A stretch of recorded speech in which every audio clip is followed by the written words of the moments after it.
Je me rappelle quand je voulais défendre, mon père m'avait demandé de résumer mon travail en une seule phrase, tout mon travail. Il m'avait dit que c'est une question piège qu'on pose souvent quand on va défendre, alors on m'avait demandé de résumer. Il m'avait dit que les résumés d'un travail, c'est son titre. Et donc, si nous pouvons résumer le livre des 1 Jean, serait la vie, la lumière et l'amour. Là, je vais donner quelques références dans ce même livre. La vie, nous allons lire 1 Jean, chapitre 5, versets 6 à 11. C'est pour ça que je montre que c'est Dieu qui donne la vie. D'ailleurs, c'est lui qui est la vie personnifiée. C'est lui qui peut donner la vie. Et donner la vie ici, il ne s'agit pas de naître comme nos mamans, non, ce n'est pas cette vie dont il s'agit.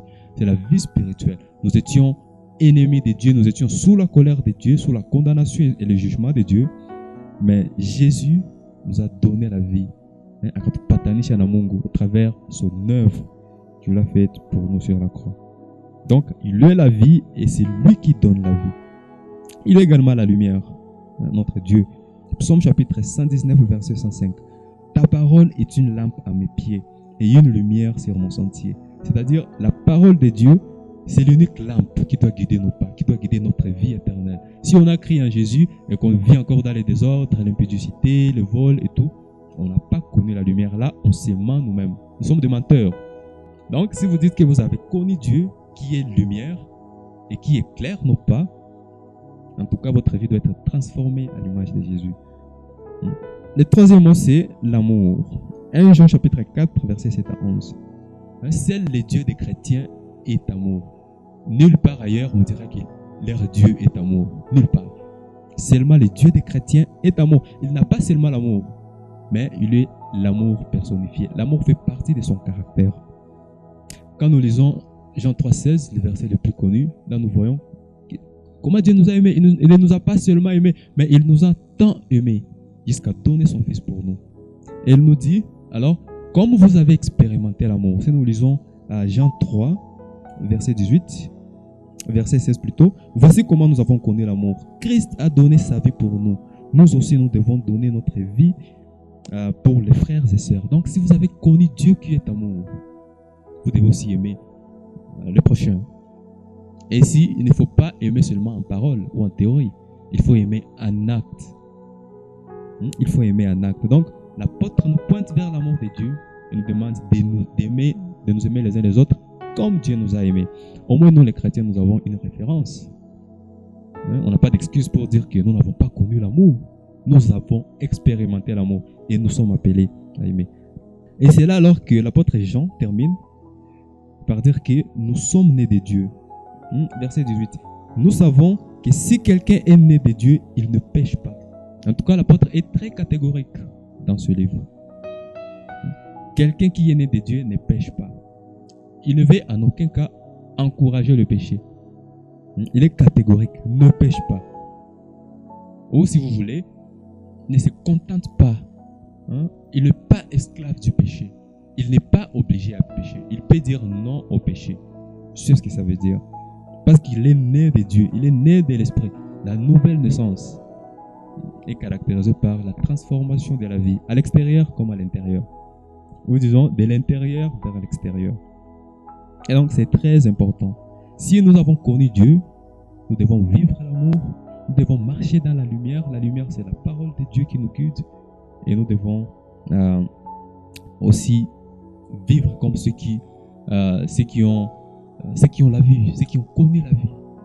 Alors, la question la plus importante, j'ai reviens encore là où j'ai commencé. Et là, nous entrons directement au deuxième point. Qui est ce Dieu qui est amour, qui est la vie et qui est la lumière? C'est qui ce Dieu-là? Est-ce que c'est un Dieu fabriqué de toutes pièces? Est-ce que c'est un Dieu que nous faisons Dieu, comme certaines religions qui font de leur Dieu Dieu? Et s'ils ne sont pas là, leurs dieux disparaissent aussi.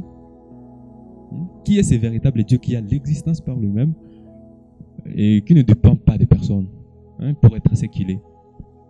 Voilà. Qui est ce véritable Dieu? Verset 20. Mais nous savons aussi que le Fils de Dieu est venu et nous a donné l'intelligence pour connaître le vrai Dieu. et nous sommes unis au vrai Dieu si nous sommes unis à son Fils Jésus-Christ. C'est lui qui est le vrai Dieu et la vie éternelle. Quand j'ai commencé, j'ai dit que si je crois en Dieu, si je dis je crois en Dieu, c'est vague. Bon, ça a du sens, mais c'est vague. Il y a plusieurs dieux. En quel Dieu tu crois? Et nous allons partir toujours de ces trois concepts: la vie, la lumière et l'amour. Jean chapitre 4, 14, verset 6. Jésus le dit: je suis le chemin, la vie et je suis le chemin, la vérité et la vie. Il est le chemin, la vérité et la vie. Il ne dit pas qu'il donne la vie. Il le fait, mais il est d'abord la vie personnifiée. Jésus est la lumière. Et si nous lisons Jean 3, 16, nous allons voir que Jésus est la manifestation parfaite, la plus grande manifestation de l'amour de Dieu. Donc Jésus a ces trois caractéristiques en lui. Il est la lumière, il est la vie et il est l'amour à la fois.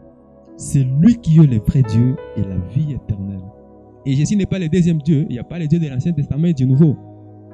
Dans l'Ancien Testament, il y a là où Dieu dit: je suis le seul Dieu. Avant moi, il n'y en a point eu de Dieu, et après moi, il n'y en aura pas. Je suis l'alpha et l'oméga. Et c'est ce même Dieu qui s'est venu, qui a voulu se faire connaître au travers Jésus-Christ. C'est le même Dieu qui est venu alors en chair et en os pour faire connaître Dieu, faire connaître l'amour de Dieu et pour nous sauver. Quand vous placez votre confiance dans d'autres choses que Dieu, cette chose-là devient votre idole. Quand vous mettez votre confiance en l'argent, quand vous mettez votre confiance en votre statut, moi je suis docteur, moi je suis maître avocat, et donc vous n'avez pas besoin, vous êtes idolâtre. Quand vous mettez votre confiance dans les choses de ce monde, le matériel, les maisons et tout, vous êtes idolâtre.